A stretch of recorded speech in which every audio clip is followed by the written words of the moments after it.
खान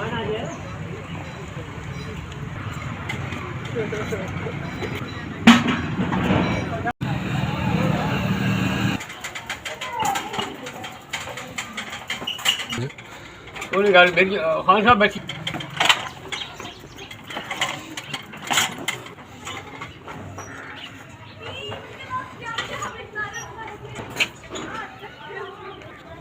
अस्सलाम वालेकुम, मेरा नाम बशीर अहमद है।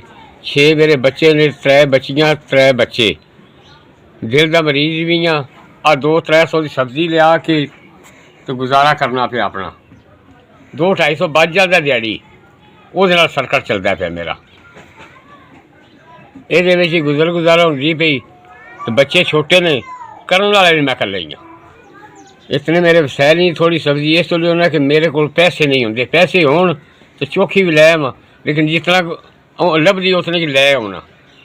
अल्लाह की आस से निकल जाइदा। 200-300 जो बच जाता बच्चों जो लै भी दा, लिया के आटा लून लैके गुजारा कर लईदा। हाँ, मेरे को ज़्यादा सब्जी होवे चलो 200-400 वध बन जाएगा तो मेरे बच्चों का आसानी ना टाइम गुजर जाएगा। तुहाडा शुक्रिया, 3000 रुपया तुहाडा दिता हुआ मेरे तक कपड़ गया।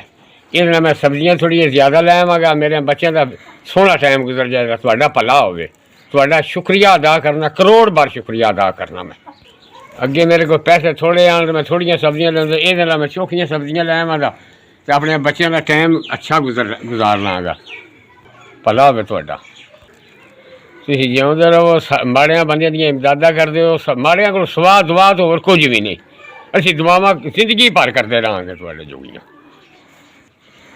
हाँ जी, तुसीं माड़ियां दे कम्म आउंदे हो, अल्लाह ताला तुहानूं इतना कि देवे कि तुसीं हर माड़े दे कम्म आओ, तुसीं मेरे कम्म आओ। करोड़ बार दुआवां देना मैं तुहानूं। भला होवे तुहाडा। गरीब बंदे दा सलाम ही हो सकदा, होर कोई नहीं हो सकदा। मैं देने जोगा कुछ नहीं। निक्के निक्के बच्चे ने मेरे। भला होवे तुहाडा, चोखा सारा भला होवे। मैं जितनियां दुआवां देवो उतनी थोड़ी।